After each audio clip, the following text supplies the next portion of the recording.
اس عظیم منبر نور پر امت کی ابتری شخصیتیں موجود ہیں. خصوصیت کے ساتھ رونق اجلاس شہزادہ صدر الشریعہ حضرت علامہ فداء المصطفیٰ صاحب قبلہ ادام اللہ اقبالہ، آل رسول حضرت العلامہ سید نعیم اشرف صاحب قبلہ ادام اللہ اقبالہ، اور استاذ العلماء حضرت العلامہ ڈاکٹر عاصم اعظمی صاحب قبلہ اور حضرت قاری احمد جمال صاحب قبلہ فخر القراء استاذ القراء کثر اللہ امثالہم. دیگر علماء اہل سنت یہاں پر جلوہ بار ہیں، اور ان بڑی شخصیتوں کے سامنے میں حاضر ہوں ایک ادنا طالب علم کی حیثیت سے،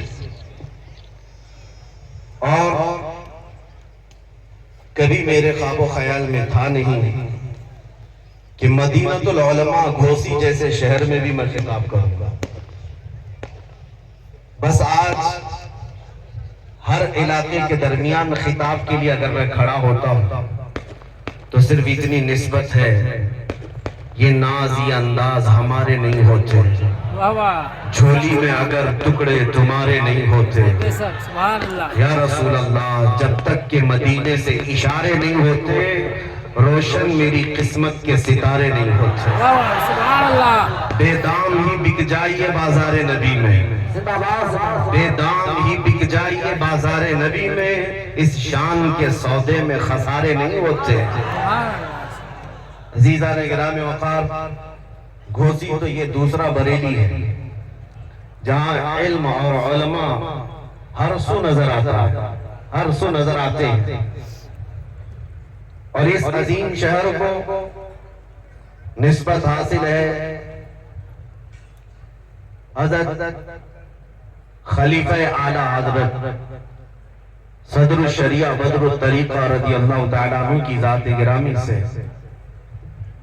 اور ان کے زمانے میں بھی گھوسی ان کے نام سے مشہور رہا، اپنوں میں بھی اور غیروں میں بھی. اور آج کے دور میں ہم جیسے چھوٹوں کے لیے گھوسی آج بھی مدینۃ العلماء ہے.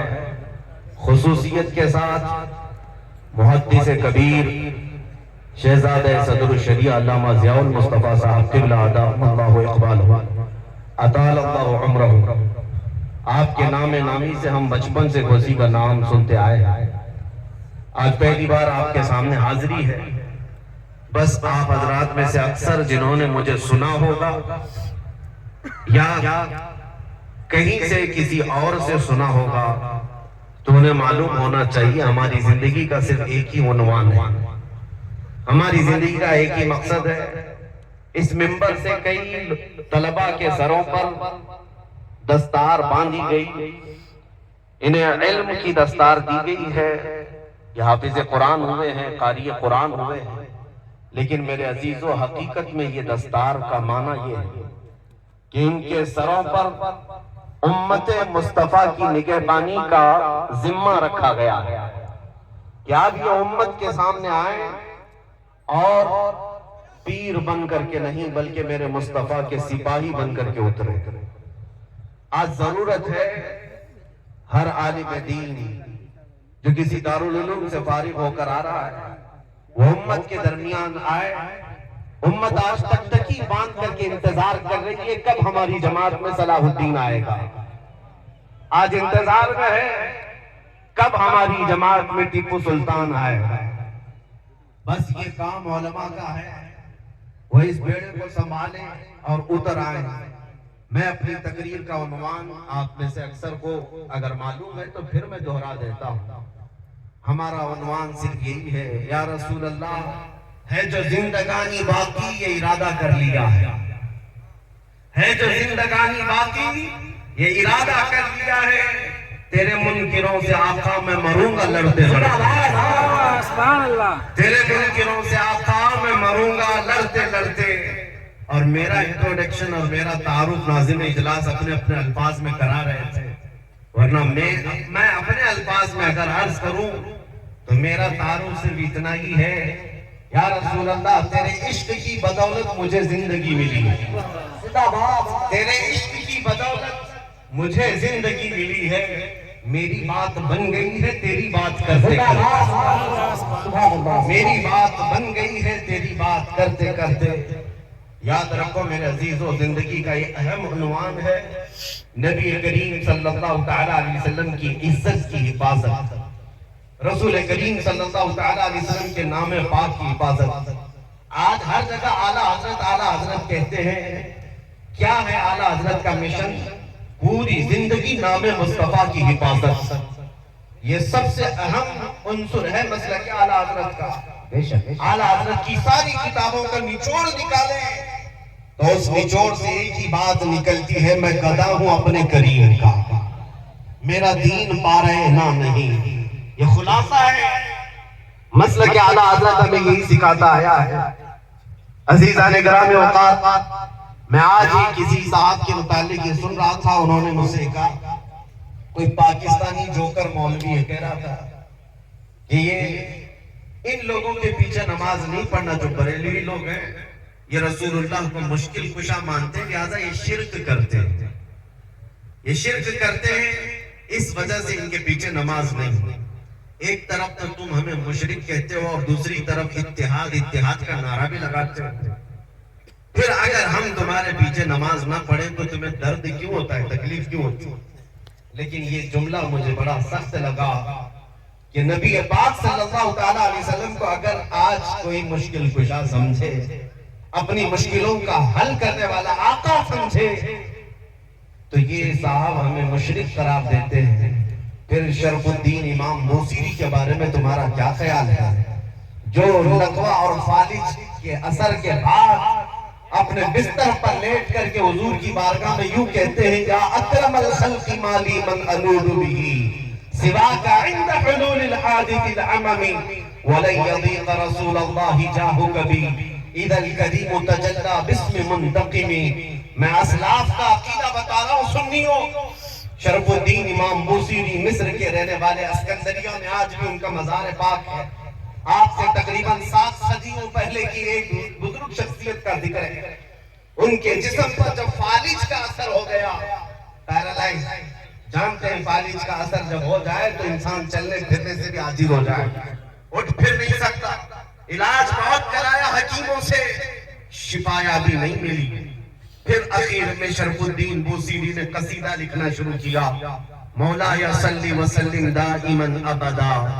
یہ قصیدہ آج پوری دنیا میں مشہور ہے، اس کے 2 شعر آج بھی حضور کی جالیوں کے دروازے پر بھی لکھے ہوئے موجود ہیں۔ هو الحبیب الذی ترجا شفاعته لکل حول من الاحوال مقتحم۔ 170 اشعار لکھے روتے روتے، اور اس کے بعد جب نیند لگ گئی، آنکھیں بند ہوئی، تو رات عظیم رات تھی کہ سرور کائنات خاک میں تشریف لاتے ہیں، تاجدار مدینہ صلی اللہ تعالیٰ علیہ وسلم تشریف لاتے ہیں اور پوچھتے ہیں، شرف الدین تجھے کیا ہوا؟ روتے ہوئے خاک میں عرض کیا کہ آقا مجھے فالج کا اثر ہوا، اب چلنے پھرنے سے عاجز ہو گیا ہوں، بستر پر رہتا ہوں اور لوگوں نے بھی ساتھ چھوڑ دیا ہے۔ نبی کریم صلی اللہ تعالیٰ علیہ وسلم نے ارشاد فرمایا، شرف الدین بوسیری تو نے جو قصیدہ ہماری شان میں لکھا وہ ہمیں بھی تو سناؤ۔ انہوں نے اپنا قصیدہ لکھا تھا، لیکن جو پہلا شعر ہے، پہلا مصرع، اس کا ایک ہی مصرع ان سے بن پایا تھا، دوسرا مصرع نہیں بنا تھا۔ مولا یا صلی وسلم دائما ابدا، بس اتنا ہی مصرع بنا تھا، دوسرا نہیں تھا۔ وہ خواب میں میرے آقا کو سناتے رہے، مولا یا صلی وسلم دائما ابدا، رک جاتے، نبی پاک نے ارشاد فرمایا، موسیری اس کا اگلا مصرع میری جانب سے ہے، علی حبیبک خیر الخلق کلہم۔ اور اس کے بعد ان کے جسم پر اپنا ہاتھ پھیرا اور رات کو اپنی ایک چادر اٹھا کر شرف الدین بوسیری کو عطا کیا۔ خواب کی بات ہے، خواب کی بات ہے، اور نبی کریم صلی اللہ تعالیٰ علیہ وسلم کی وفات کے 700 سال بعد کا واقعہ ہے، حضور کی پردہ فرمانے کے 700 سال بعد کا واقعہ ہے۔ شرف الدین بوسیری کہتے ہیں، صبح جب میری آنکھ کھلی، پورے گھر میں ایک عجیب سی خوشبو مہک رہی تھی، اور جب میں اٹھنے کی کوشش کیا تو دیکھا نہ میرے ہاتھ میں فالج ہے نہ پیر میں فالج ہے، جسم صحیح سلامت ہے۔ خواب کی بات خواب ہوتی ہے، لیکن شرف الدین بوصیری کہتے ہیں میرا جسم بھی سلامت تھا، اور پھر میں غور سے دیکھتا ہوں تو میرے بستر پر رات کو عطا کی بھی میرے مصطفیٰ کی چادر بھی موجود تھی۔ 700 سال بعد وہ نبی مشکل کشائی کرتے ہیں۔ یہی بزرگوں کا عقیدہ لے کر کے بریلی کے امام نے ہمیں عقیدہ دیا تھا، ان کے اپنے پیٹ سے لایا ہوا عقیدہ نہیں ہے۔ بریلی کا عقیدہ وہی ہے جو صحابہ کا عقیدہ تھا۔ ایک صحابیہ اپنے بیٹے کو لے کر کے آئی بارگاہ مصطفیٰ میں، کہا یا رسول اللہ یہ بولتا نہیں ہے، یہ گونگا ہے، بچپن سے نہیں بولتا، اس کے لیے کچھ فرمائے۔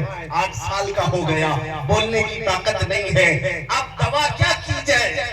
جس کی زبان چلتی ہی نہ ہو، پیدائشی بولتا نہ ہو۔ نبی پاک کے پاس جب وہ خاتون آئی، میرے عزیزو آج ان لوگوں سے پوچھو وہ خاتون کیوں رسول اللہ کے پاس گئی؟ ارے زبان دینا تو اللہ کا کام ہے، قوت گویائی اللہ بخشتا ہے۔ صحابیہ تو مصطفیٰ کے دربار میں آئی ہے یہ عقیدہ دینے کے لیے، دیتا اللہ ہی ہے، دروازہ مصطفیٰ کا ہوتا ہے، کیونکہ میرے آقا نے فرمایا ہے انما انا قاسم واللہ یعطی، اللہ دیتا ہے اور میں تقسیم کرتا ہوں۔ وہ صحابیہ قریب آئیں، حضور پاک صلی اللہ علیہ وسلم کے پاس اپنا بیٹا لے کر کے، حضور نے کیا علاج فرمایا؟ نبی کریم صلی اللہ علیہ وسلم نے کیا علاج فرمایا؟ کچھ نہیں، اس چھوٹے سے ننھے سے بچے کو قریب بلایا اور پوچھا اس بچے سے کہ من انا، بیٹے اے لڑکے بتا میں کون ہوں؟ وہ جو پیدائشی گونگا تھا وہ بچہ بول پڑا اشہد انک محمد رسول اللہ، میں گواہی دیتا ہوں کہ آپ محمد صلی اللہ علیہ وسلم اللہ کے رسول ہیں۔ اسی عقیدے کو ہمارے امام نے فرمایا تھا کون دیتا ہے دینے کو منہ چاہیے، دینے والا ہے سچا ہمارا نبی۔ اور بریلی کا عقیدہ یہی ہے جس کو ہم عاشقان رسول فالو کرتے ہیں۔